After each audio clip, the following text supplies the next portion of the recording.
25 जनवरी है और राष्ट्रीय मतदाता दिवस के रूप में 25 जनवरी को सेलिब्रेट किया जाता है। तो बेसिकली अगर एक अच्छा हमको एक जागरूक मतदाता कैसे हो सकते हैं, तो जागरूक मतदाता होने के लिए जो काम आप कर सकते हैं कि मतदाता सूची जो होती है उसमें आप अपना नाम दर्ज करा लिए होते हैं, जिससे कि जब भी वोट हो तो आपको इसमें कोई परेशानी ना हो, आप क्रॉस चेक कर लें। तो सबसे पहली चीज़ जो आपको कर लेनी चाहिए वो यही है कि जो मतदाता सूची है उसमें अपना नाम दर्ज करा लेना चाहिए। अगर आपके माता-पिता हैं जो वोट डालना चाहते हैं जिस जुरिडिक्शन में वोटिंग होने वाली है, तो अगर वो बुज़ुर्ग हैं, चलने-फिरने में असमर्थ हैं, तो आपको क्या करना चाहिए, पहले से ही एक आवेदन कर लेना चाहिए कि व्हीलचेयर के लिए, जिससे कि जो वहाँ पे जो चुनाव करा रहा है, वो पर्सन, जिससे कि जो गवर्नमेंट है वो आपको वो व्हीलचेयर की फैसिलिटी उपलब्ध करा सके। और क्या, जागरूक मतदाता होने के लिए जो सबसे ज़्यादा ज़रूरी है, एक केवाईसी ऐप होता है जिसमें जितने भी कैंडिडेट होते हैं, वो लोग जो इलेक्शन के लिए लड़ रहे होते हैं, उनके बारे में पूरी नॉलेज होती है, पूरी अपडेट होती है, पूरी इन्फॉर्मेशन होती है। तो आप वहाँ पे आप जाते हैं, वहाँ से पूरे जो कैंडिडेट होते हैं उनके बारे में पूरी इन्फॉर्मेशन आप कर सकते हैं। और दूसरी अच्छी चीज़ क्या है कि एक अच्छा जागरूक मतदाता आप हो सकते हैं कैसे, कि जो चुनाव आचार संहिता होती है उसका अगर कोई कैंडिडेट पालन नहीं कर रहा है, तो आपकी ज़िम्मेदारी होती है कि आप उसको रिपोर्ट करें, जिससे कि आचार संहिता के नियमों का पालन हो सके। आपको अगर कोई जानकारी हो रही है कि कोई पर्सन इसका वायलेशन कर रहा है, तो डेफ़िनेटली आपको क्या करना चाहिए, इसकी कंप्लेंट करनी चाहिए। ये एक अच्छे जागरूक मतदाता की पहचान है। जो सबसे बड़ी पहचान लेकिन यही है कि चुनाव में आपको वोट डालना चाहिए। तो ये हो गई कि एक जागरूक मतदाता के लिए क्या-क्या रिस्पॉन्सिबिलिटीज़ है और क्या-क्या बातें होती हैं।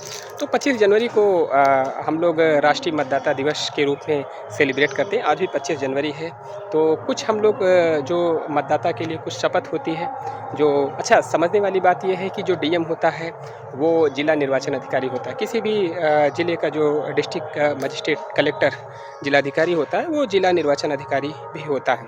और एक शपथ भी दिलाई जाती है। वो शपथ कौन-सी हो सकती है?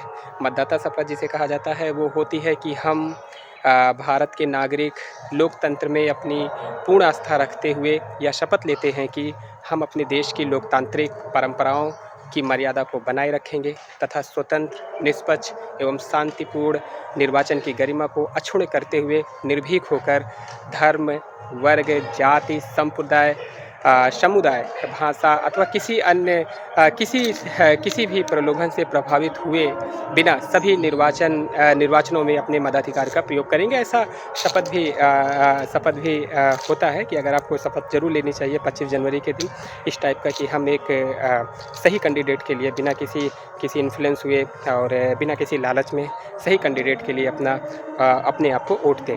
और दूसरी चीज़ें क्या हैं कि अगर हम थोड़ा-सा अगर देखें, तो जो फैसिलिटीज़ क्या-क्या होती हैं, जैसे जो लोग ब्लाइंड पर्सन हैं या फिर जो लोग हैंडीकैप्ड पर्सन हैं, उसके लिए एक स्पेसिफ़िक उनके लिए कुछ सुविधाएँ, कुछ फैसिलिटीज़ दी जाती हैं।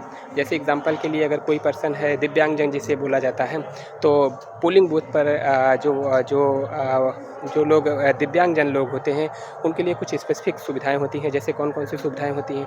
पीने के लिए पानी होगा और व्हीलचेयर होगा और टॉयलेट की भी व्यवस्था होगी, रैंप होगा जहाँ से वो ईज़िली वो जा सकते हैं, और हेल्प डेस्क होगा, एक पर्सन जो आपकी मदद करने के लिए वहाँ पे प्रिपेयर होगा, और बिजली की व्यवस्था होगी, और साइन बोर्ड होंगे जिससे वो अपने आप को पहचान सके, वो समझ सके, और ब्रेल मतपत्र गाइड होगी, जो गाइडलाइन होती है, वो ब्रेल एक सांकेतिक लैंग्वेज होती है, वो होती है। और जो पोलिंग बूथ होता है वो हैंडीकैप्ड लोगों के लिए वो ग्राउंड लेवल पे ही होता है, ऐसा नहीं कि फर्स्ट फ्लोर सेकंड फ्लोर पे हो। और ईवीएम जो मशीन होती है उसमें उभरी हुई ब्रेल भाषा वो लोग जो लोग हैंडीकैप्ड होते हैं उनके समझने के लिए, बेसिकली ब्लाइंड पर्सन के लिए होती है। और दिव्यांग मतदाताओं हेतु अलग से सेपरेट लाइन की व्यवस्था होगी, और एक बूथ का जो स्वयंसेवक होगा, एक वॉलंटियर्स जिसे कहते हैं, वहाँ पे अवेलेबल होंगे, जिससे कि एक सही तरीके से कोई अगर हैंडीकैप्ड पर्सन है वो भी अपने मताधिकार का प्रयोग कर सके। तो 25 जनवरी आज है, राष्ट्रीय मतदाता दिवस है। आज हम लोग शपथ लेते हैं। शपथ लेने की बात है, जो सीखने वाली बात है कि हम लोग क्या करेंगे। सबसे जो बात है कि हम लोग फ़ियरलेस होके सही तरीके से सही कैंडिडेट को हम लोग क्या करेंगे, वोट देंगे, और वोट ज़रूर डालें।